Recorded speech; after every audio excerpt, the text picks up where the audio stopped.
Karena begini, Pak, ada janjian. Iya. Beri terus biar sekarang fakta aja di depan. Ada Pak dari Joshua. Sekarang klarifikasi aja. Assalamualaikum warahmatullahi wabarakatuh. Heboh di sosial media tersebar screenshot WA Dr. Tifa dengan Andi Aswan, di mana Dr. Tifa ya ingin menyambangi Jokowi, yaitu di saat Idul Fitri kemarin. Jadi menurut Dr. Tifa ini adalah hoax ya, sengaja dilakukan termul supaya ya untuk memecah belah, yaitu perjuangan dari Roy Suryo, Dr. Tifa dan kawan-kawan lainnya.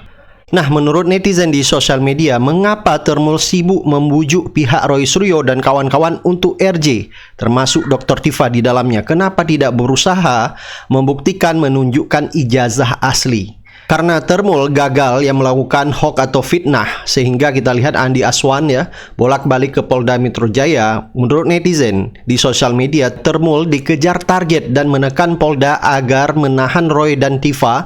Segala cara dilakukan, dari mulai mengajak RJ para lawan, memfitnah lawan, dan sekarang menekan pihak Polda agar segera melakukan penahanan. Jadi ini kalau kita lihat, termul melakukan segala upaya supaya Dr. Tifa dan Roy ya melakukan RJ.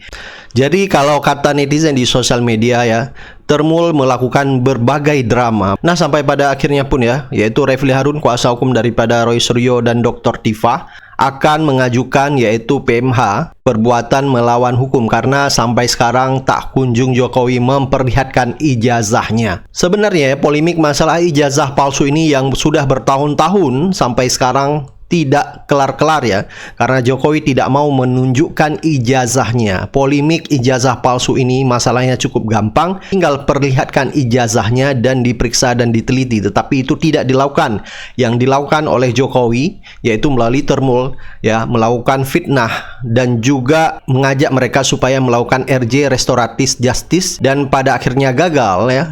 Dan yang sangat disayangkan lagi ya, Rismon yang pada akhirnya pun harus menyerah dan meminta maaf kepada Jokowi Gibran, tetapi sampai sekarang pun akhirnya bungkam. Tidak ada suara Rismon di sosial media. Bahkan ada YouTuber yang memfitnah Rismon, katanya menyerahkan uang sebesar 50 miliar ke Polda, tetapi Rismon sampai sekarang pun tidak mau mengklarifikasi atau tidak mau bersuara.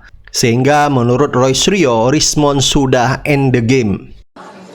Lalu poin berikutnya yang juga saya sampaikan, sebenarnya Munarman yang harus menyampaikan, adalah bahwa nanti kita berencana juga melakukan gugatan PMH, perbuatan melawan hukum, terhadap mantan Presiden Jokowi. Dalam rangka apa? Dalam rangka transparansi. Yes. Setelah adanya putusan KIP, Komisi Informasi Pusat atau DKI ini? Pusat ya? Pusat itu mengatakan bahwa dokumen ijazah itu informasinya itu adalah publik, dan sebelumnya sebenarnya undang-undang KIP juga mengatakan itu publik, sehingga ada kewajiban paling tidak untuk transparan berdasarkan azas-azas umum pemerintahan yang baik.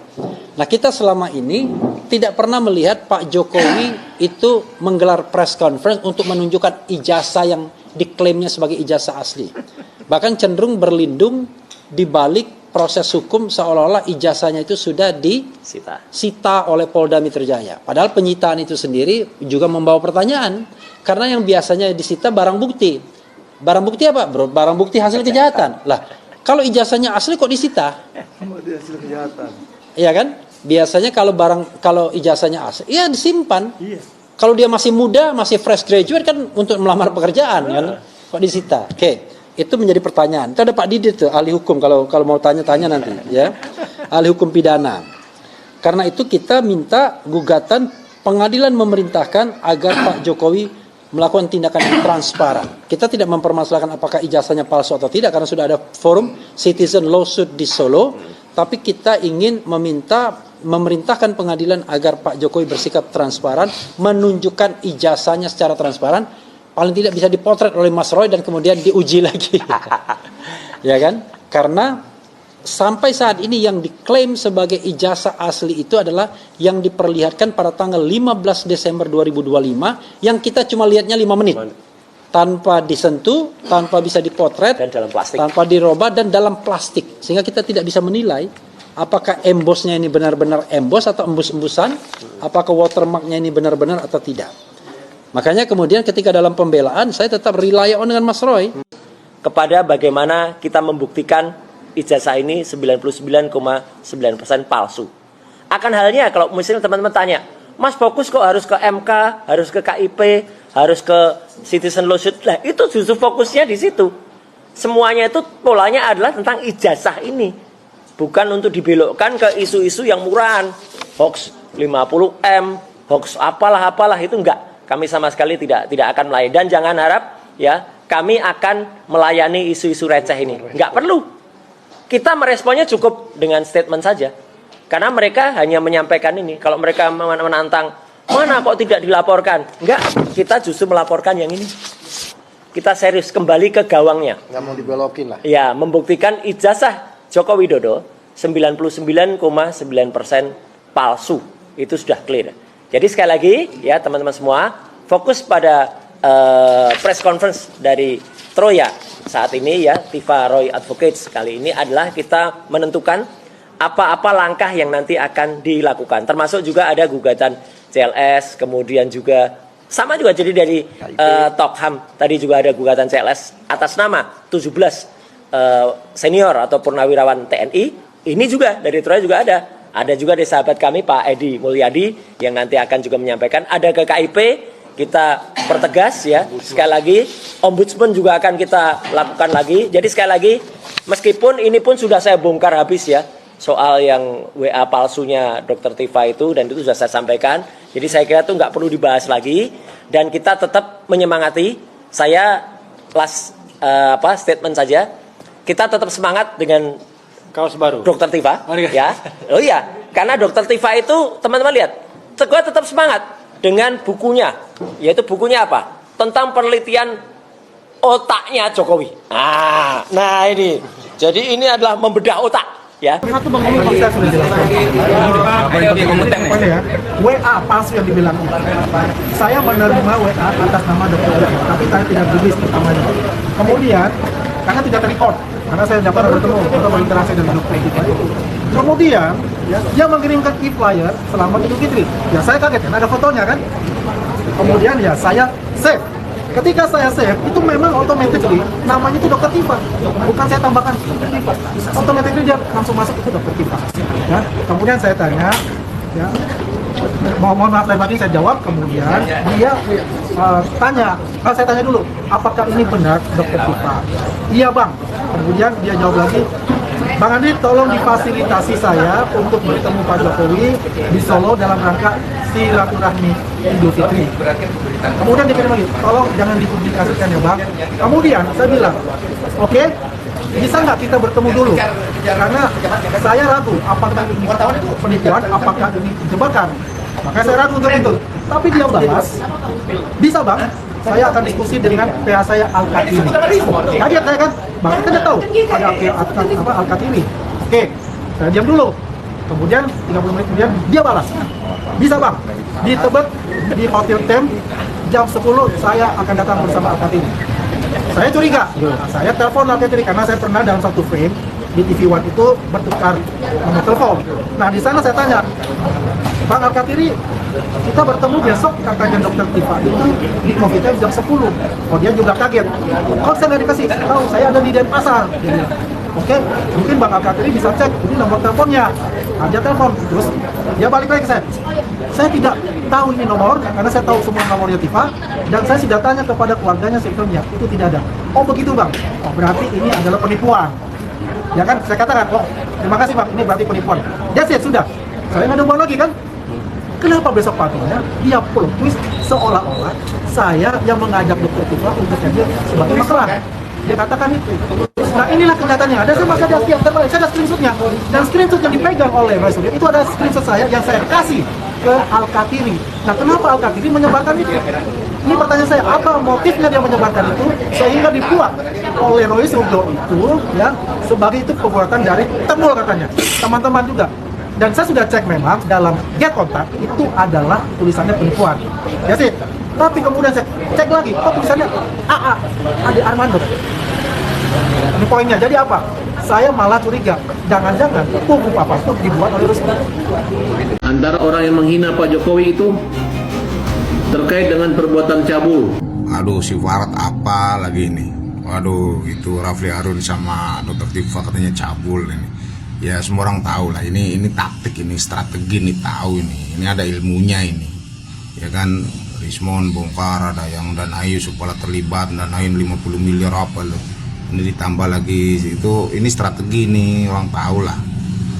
Apa untuk mengaburkan pokok persoalan atau substansi dari masalah, yaitu ijazahnya Pak Jokowi karena sudah mungkin terdesak ya kan, nggak kunjung ditunjukin di sidang CLS juga nggak ditunjukkan, akhirnya Bang ini perang opini, ini propaganda ini untuk membuat semakin gaduh. Ini strategi, tahu ini orang paling goblok di Indonesia juga tahu ini timnya apa, timnya Pak Jokowi ini dua strategi begini, tahu ini tujuannya untuk semakin rancu. Istrinya Rafli Harun yang notaris itu dan Dr. Tifa ya kan akhirnya jadi bahan gunjingan ya di beberapa TikTok yang memang sengaja digoreng. Nah, buatku itu masuk akal karena apa? Karena saya pada tanggal 18 itu ingin menghadirkan Rafli Harun bersama Rismon Syanipar, tapi berhubung Rafli Harun beralasan istrinya itu ulang tahun, maka dia tidak bisa berangkat ya, tidak bisa berangkat. Dan saya pada hari yang sama juga menghubungi Dr. Tifa. Dr. Tifa mengatakan dia juga ulang tahun. Saya kaget juga, awalnya saya kaget juga, tetapi saya bilang berangkatlah karena ini Rafli Harun nggak bisa. Nah, dari situ saya baru tahu ternyata Dr. Tifa itu tidak bisa berangkat karena dia berulang tahun juga. Tapi pada saat itu saya bilang, inilah kita hadirkanlah saksi. Jadi sebenarnya Dr. Bonatua itu tidak saya hadirkan, tetapi karena Bang Rafli nggak bisa, akhirnya Rismon dan Bonatua Syanipar kami hadirkan. Jadi itu ceritanya seperti itu. Lalu dari mana taunya? Ya taulah, kan setiap saksi itu harus menyertakan KTP. Jadi itu bukan sesuatu yang dikarang-karang untuk alibi, tapi itu memang faktual ya, faktual. Kondisinya seperti itu, bahwa hari lahir istri Rafli Harun sama dengan hari lahir istri Dr. Tifa. Jadi buat kalian yang suka menggoreng, menggunjing, memfitnah, ya ini sudah terjawab. Saya harus jawab seperti ini ya. Ini saya naik truk akal waras. Jadi itu fakta yang tidak bisa dibantahkan ya, fakta yang tidak bisa dibantahkan. Memang hari kelahiran istri Rafli Harun dan Dr. Tifa itu sama. Karenanya ketika ada press conference itu kan diketawakan begitu ya. Terkait Andi Azwan dan Dr. Tifa.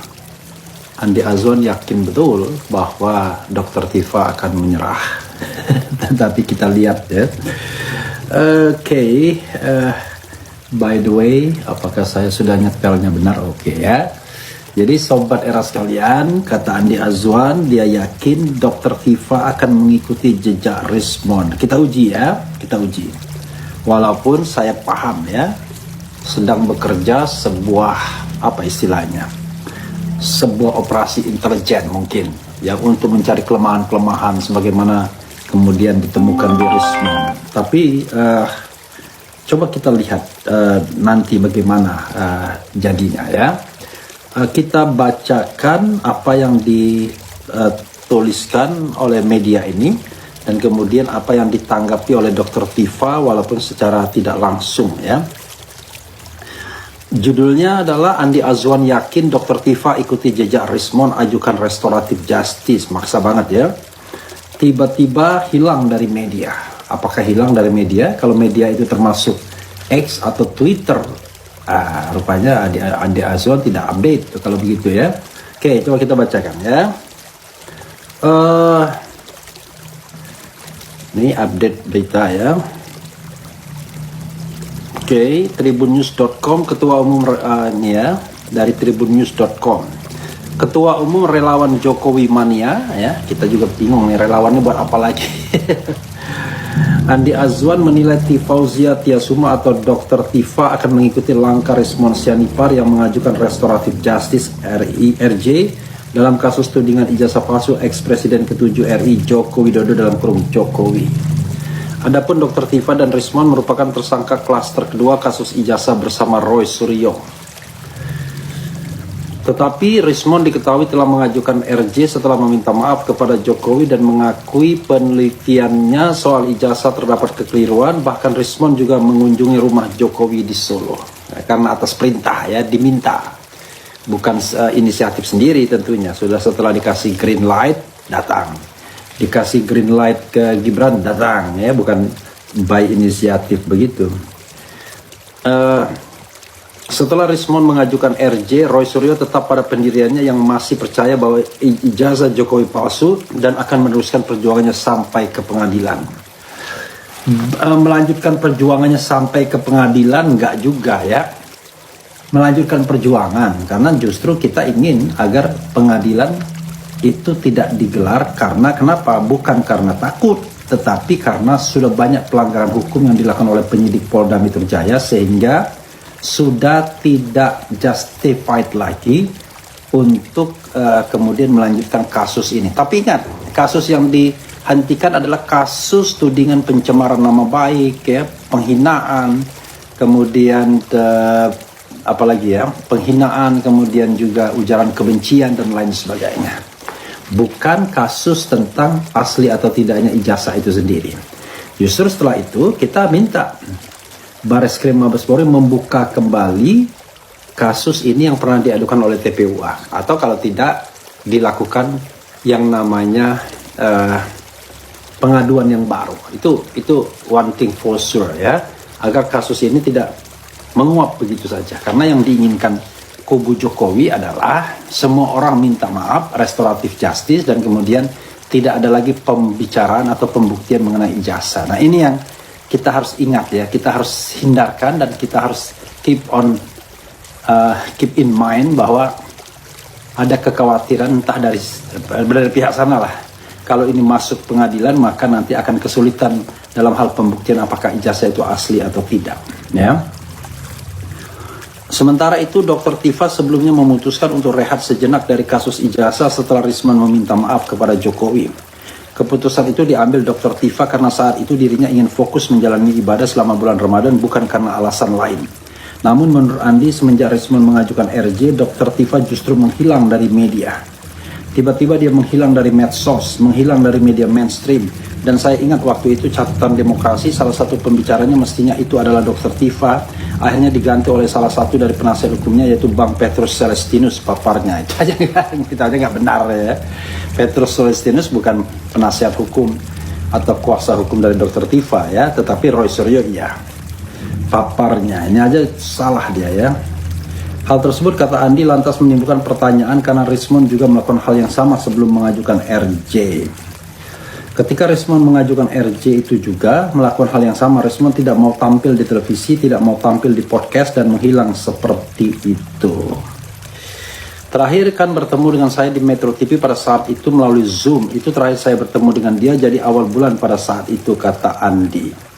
Oleh karena itu Andi pun berkeyakinan Dr. Tifa akan melakukan hal yang sama dan sekarang ini sedang berkontemplasi.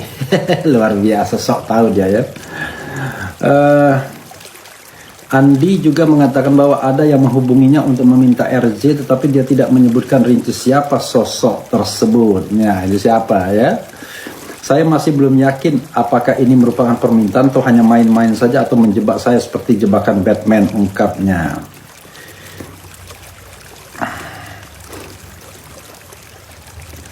Kemudian Andi mengatakan jika Dr. Tifa mengajukan RJ dan disetujui oleh Jokowi, maka dia akan bebas dari status tersangka karena sebelumnya tidak pernah terjerat kasus hukum lain. Sontoloyo ya. Jika demikian, maka nasib Dr. Tifa akan seperti Egy Sujana dan Damai Hari Lubis. Egy dan Damai merupakan tersangka kasus ijazah klaster kedua. Pertama yang status tersangkanya telah dicabut setelah mereka mengajukan RJ kepada Jokowi. Kalau Dr. Tifa ini dia mengajukan RJ kemudian diterima RJ-nya oleh Pak Jokowi dan juga teman-teman yang lain, maka dia akan bebas seperti Egy Sujana dengan SP3 karena tidak mempunyai laporan kepolisian dari pihak-pihak yang lain. Pasti dia itu berpikir keras untuk itu, jelas Andi. Sok tahu dia ya. Hal ini kata Andi akan berbeda dengan Rismond karena ahli digital forensik itu masih akan menghadapi kasus lain meskipun RJ-nya nanti disetujui Jokowi. Luar biasa ya. Kasus lain yang dimaksud tersebut ya ini terkait laporan